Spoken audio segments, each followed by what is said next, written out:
A year ago, Jessica Chambers was found walking on a road, country road in Mississippi. She was on fire. Someone had set her on fire. They found her. She died a few hours later.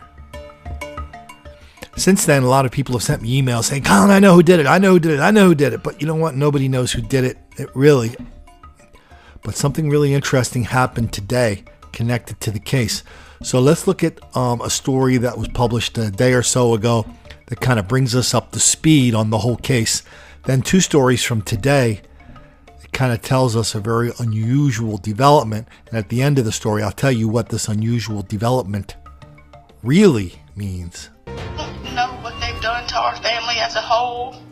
My sister had nieces, she had nephews, all of which she'll never get to watch grow up.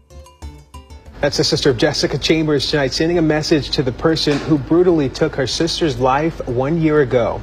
Jessica Chambers was found walking along the side of the road in Panola County, burning alive. This after investigators say she was doused with lighter fluid and then set on fire. Thank you, everyone, for joining us. I'm Terrence Friday. And I'm Daniela Vitable. 1 year later, no arrests have been made. But as WJTV's Lucy Decals reports, we now know what the teen said to her parents moments before passing away. Lucy? Jessica's parents now describe life as hell on earth. Tonight we learned that Jessica's parents have been haunted by a name. Just before she passed away, she whispered it to investigators. She'll never have kids. She'll never get married. She'll never know love. 19-year-old Jessica Chambers was found on this lonely road, drenched in gasoline and burning alive. But investigators are still searching for her killer. It's full of life and all. I couldn't ask for a better, wonderful daughter. Her mother describes life without Jessica as hell on earth. And you might as well kill me when you're at it. As we've been reporting, investigators told us Jessica whispered something to them. We've never been told what she said, but her parents say they've been told. I can only go by what they said, they thought she said. So, you know, that would have been an Irish. And I've heard that from one of the firemen, I heard that from one of the law officers, and I heard that from one of the flight nurses or whatever. Said that Jessica said Eric did this to me. I don't know his last name. Eric said she said it about 15 times. But her parents have a message for the killer or killers. Please turn yourself in because they're coming for you. I mean, just a matter of time. As to how long you want to look over your shoulder. I want to know why. What could a 19-year-old girl do to you to make you do this? That's one of the things, you know. What kind of person would do this to a 19-year-old child? Her mom started this memorial at the site on Heron Road with one poinsettia and has grown from there. All this while they wait for closure. I want arrest and conviction. While her parents wait for justice, her mother wants everyone to honor Jessica by donating toys in her name. She's helped set up a Facebook page asking for donations. Now, many people in this small community have been touched by Jessica and her story. Danielle and Terrence have much more from the rest of her family. Well, just 90 minutes before Jessica was found burned alive, investigators say she was filling up at a gas station less than a mile away. Yeah, since then, investigators have been studying that surveillance video, looking for any kind of clues that they could find. This is that surveillance video from a gas station on Highway 51 in Cortland. The video shows Jessica Chambers walking towards the gas station before being called away by someone out of the camera's view. She eventually came back to her car, I should say, to finish pumping gas and then drove away. Jessica's sister, Amanda Prince, says that she has watched that footage over and over again. Sometimes now I just watch the video, honestly, just to see her walking, just to watch her take steps, to know that she was still alive. I've tried to watch the videos in an investigative kind of way, and I never really get that far because all I'm really doing is trying to remember her the way I see her in the video. Investigators say they have some really promising leads in this case, and there's also new evidence. More information should be released this week.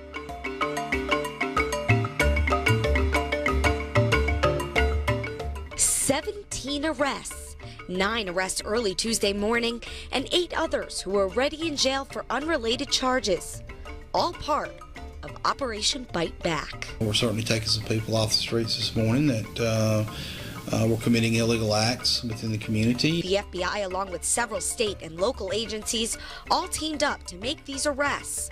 These are 5 of the people that were arrested Tuesday morning. Their charges range from distribution of crack, possession, stolen firearms, attempting to pass counterfeit money, robbery, and child endangerment. Many of these arrests are suspected members of different gangs in Batesville. We're still working on that case every single day. Champion says these arrests are indirectly related to the Jessica Chambers investigation. Chambers was burned alive 1 year ago near her home in Cortland. Since that time, multiple agencies have interviewed many different people, and Champion says the investigation has taken them to many areas of the country. Through the interviews, they learned information which ultimately led them to the direction of these arrests. I would be surprised if this is the end of it. As for the Chambers investigation, Champion says they're still working every day, and he feels the case will eventually be solved due to technology. Or that technology will lead us to a suspect, but you know, it's just, we're in the process of learning new things. Also today, 17 suspected Panola County gang members are facing charges after a major FBI roundup this morning. Gang behavior investigators learned about the suspects while looking into the Jessica Chambers murder case. She died last December after someone lit her on fire along a county road west of Cortland. WREG's Caitlin Alexander is live at the Panola County Sheriff's Office, where some of those alleged gang members are locked up. Caitlin. Well, Alex, April, it was just a year ago. We were standing right here talking with you guys about the Jessica Chambers murder investigation. And while nobody's been arrested for her death, we learned this investigation tipped authorities off to something else. As we were investigating Jessica Chambers' case, some things started coming to our attention about some activity that was going on in the county, and an investigation was begun. An investigation into suspected gang activity in Panola County translated into a major FBI roundup this morning. Well, the charges range from drug, weapon, child endangerment, counterfeiting, etc. So it's a variety of charges. Here's a list of 17 suspects facing charges, some at the federal level, some state level. The sheriff's office gave us mugshots for 5 of the suspects who are currently locked up in Panola County on state charges. The FBI, along with state and local agencies, caught 9 of the suspects today. Others were already locked up for other charges or had already been picked up for this operation and bonded out. Sheriff Dennis Darby says this investigation's been in the works a year. Fitting when you recall Chambers died a year ago this month. While authorities stress these arrests have nothing to do with Chambers' murder, the teenager's death launched countless interrogations to find her killer. Start interviewing, and this is what you come up with. And when you come up with information, you know, you need to follow through with it. So here's what these last 2 stories really mean. This is textbook homicide detective for how you break a big homicide case. You find the witnesses. You don't know what they know. You kind of think you know what they know, but you don't really know what they know. Maybe you heard about it secondhand. You find the witnesses. You find a witness. You arrest them. In this case, you arrest 17 of them. And you start turning up the pressure. You remind them of how much time they're going to spend in jail if they don't crack. Very famous murder case not too far where I'm making this video now, the Capano-Healy case. They arrested Capano's brother for all sorts of nasty business, totally unrelated to the murder that Capano was later convicted of.